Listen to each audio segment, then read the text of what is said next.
9वां अध्याय शिव पार्वती संवाद वर्णन। शौनक बोले, हे सूत जी, हे प्रभु, आपने भगवान गणेश्वर के बड़े सुंदर सुंदर चरित्रों पर प्रकाश डाला है। वस्तुतः यह चरित्र सुनाने में आप ही सामर्थ्य है। हे दयामय, उनके और भी जो महत्वपूर्ण चरित्र हो उन्हें कहने की कृपा कीजिए। सूत जी ने प्रसन्न होकर कहा, हे शौनक, हे महाभाग्य, तुम धन्य हो जो गणेश्वर का चरित्र सुनते सुनते तुम्हारी तृप्ति ही नहीं होती। अब मैं तुम्हें इन्हीं से संबंधित एक अन्य कथा सुनाता हूँ। एक बार नारद जी सत्यलोक में गए थे। वहां उन्होंने लोक पितामह ब्रह्मा जी से पूछा था कि प्रभु, सर्वसुलभ उपासना किस देवता की है, अधिक कठिनाई भी ना हो और सभी अभिष्टकों की प्राप्ति भी हो जाए। ब्रह्मा जी बोले, देवर्ष, तुम्हारे जैसा ही प्रश्न एक बार पार्वती जी ने भगवान शंकर जी से किया था। शिव जी बोले, श्री गणेश की उपासना ही सर्वसुलभ और समस्त अभिष्टकों को देने वाली है। पार्वती जी को इन्हीं के उत्तर से संतोष नहीं हुआ, इसलिए उन्होंने पूछा, यह उपासना करके किस किस को और सहज में ही अभिष्ट सिद्धि हो गई है, सो बताए नाथ। शिवजी द्वारा सुदामा के वैभव संपन्न होने का वर्णन। शिवजी बोले, हे प्रिय, द्वापर युग की बात है। सुदामा नामक एक अत्यंत दरिद्र, सदाचारी एवं विद्वान ब्राह्मण रहता था। वे आर्थिक संकट से बहुत ही दुखी रहता था।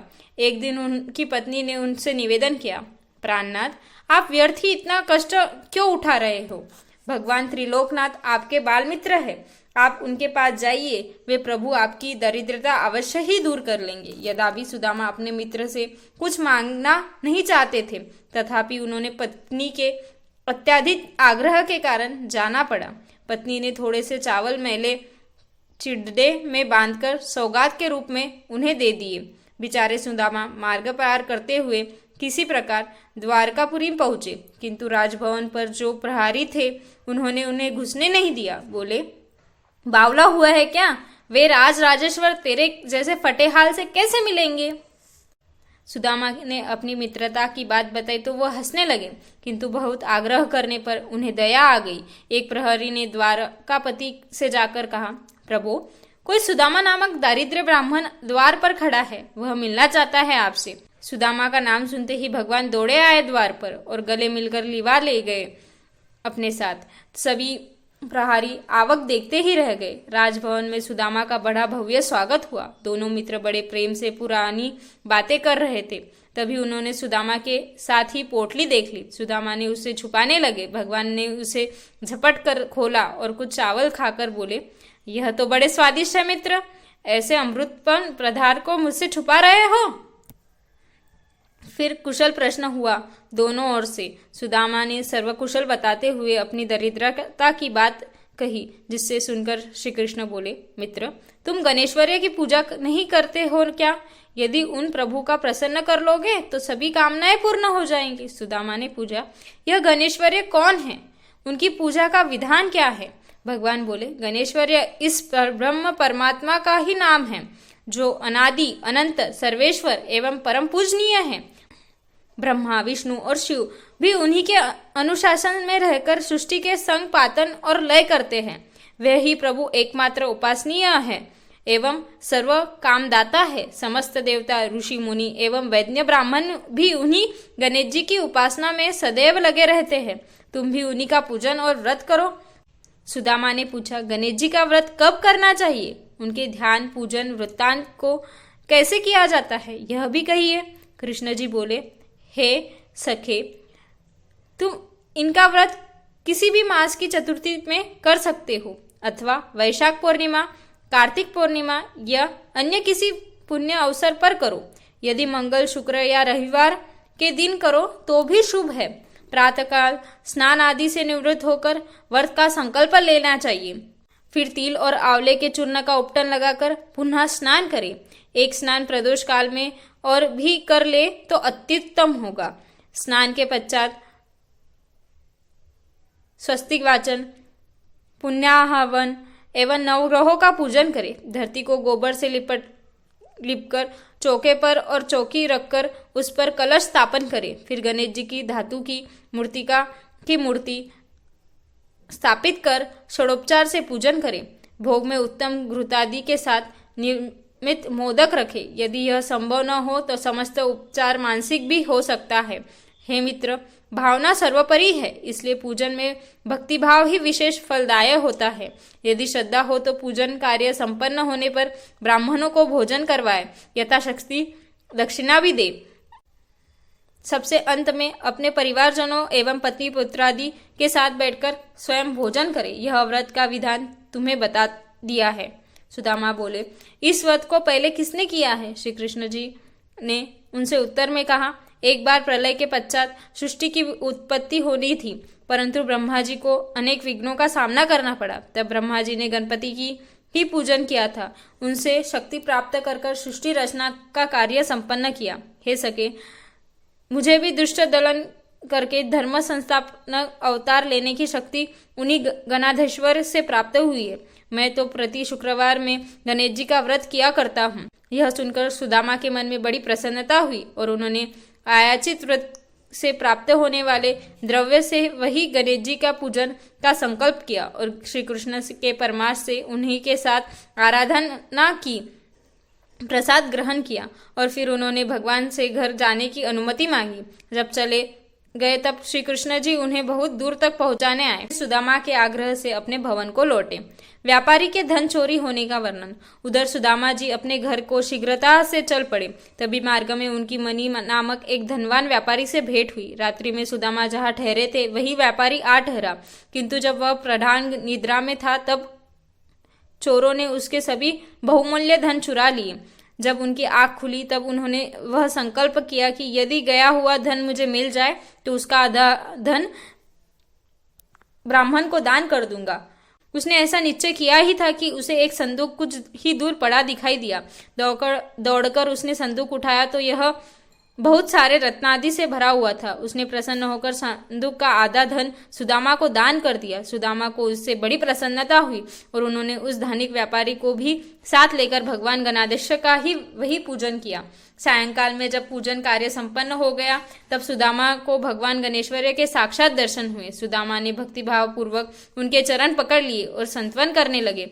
उन्होंने प्रभु से निवेदन किया, हे दयानिधे, हे सत्य स्वरूप, आप परम दयालु और भक्ति वत्सल्य है। हे नाथ, आपकी महिमा अपरंपार है, जिसे ब्रह्मा, विष्णु और शिव भी नहीं जान पाते, तो मेरे जैसे तुच्छ जीव के तो कहने ही क्या है। हे प्रभु, आप सर्वशक्तिमान की स्तुति के लिए सार्थक शब्दों का भी तो मुझे ज्ञान नहीं है।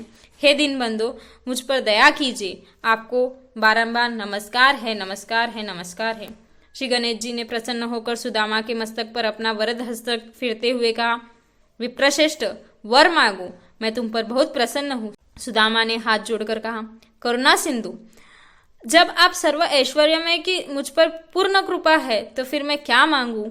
हे नाथ, यदि आप प्रसन्न हैं तो मुझे अपनी अनन्य दृढ़ भक्ति प्रदान कीजिए।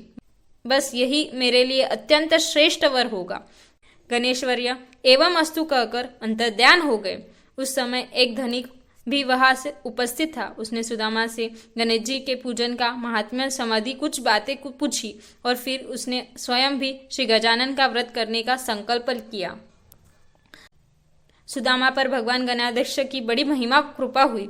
सुदामा वहां से चलकर अपने घर पर पहुंचे तो यह देखकर अत्यंत विस्मित करने लगे कि वहां अपनी कुटी ही नहीं है, वरन एक अत्यंत वैभवशाली भवन खड़ा है जो वहां कभी नहीं था। सुदामा सोचने लगे कि यह क्या हुआ, क्या किसी ने मेरी कुटी तुड़वा दी और अपना महल बनवा लिया, और यदि ऐसा है तो मेरी पत्नी कहाँ गई। सुदामा इस प्रकार चिंता में पड़ गए और तभी उनकी पत्नी ने भवन के भीतर से उन्हें देखा और सेवकों को उन्हें बुलवा लाने की आज्ञा दी। जब सुदामा भीतर गए तो उनकी पत्नी ने कहा, नाथ, रात में मैं अपनी कुटी में सोई थी, प्रातः आँख खोलने पर इस राजसी भवन में पाया।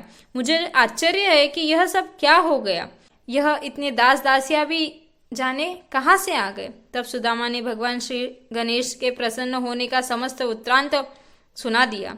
फिर तो वे प्रतिमासी गणेश जी का पूजन करने लगे तथा यह सर्वसुख भोगकर अंत में गणेश लोक को प्राप्त हुए। चोरों से वैश्य को धन की पुनः प्राप्ति कथन। श्रौनक बोले, हे प्रभु, यह तो आपने बड़ा ही सुंदर वृत्तांत सुनाया।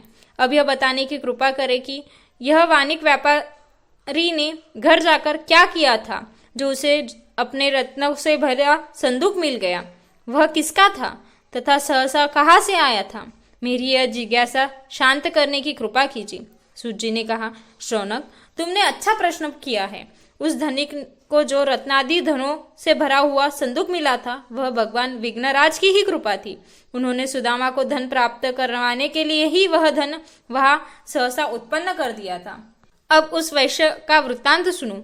वह कजबुज नामक नगर का निवासी था और व्यापार के उद्देश्य से ही परदेश में गया था। उसने अपने नगर को लौटकर भगवान विघ्नराज का पूजन उत्सव बड़े समारोह से किया, जिसमें नगर के प्रतिष्ठित व्यापारी, अधिकारी एवं उसके बहुत से बांधव आमंत्रित किए गए। अनेकों वैद्य ब्राह्मणों से उस पूजन कर्म में योग दिया। उस धनिक ने ब्राह्मण भोजन करा के धन दान दक्षिणा में दिया।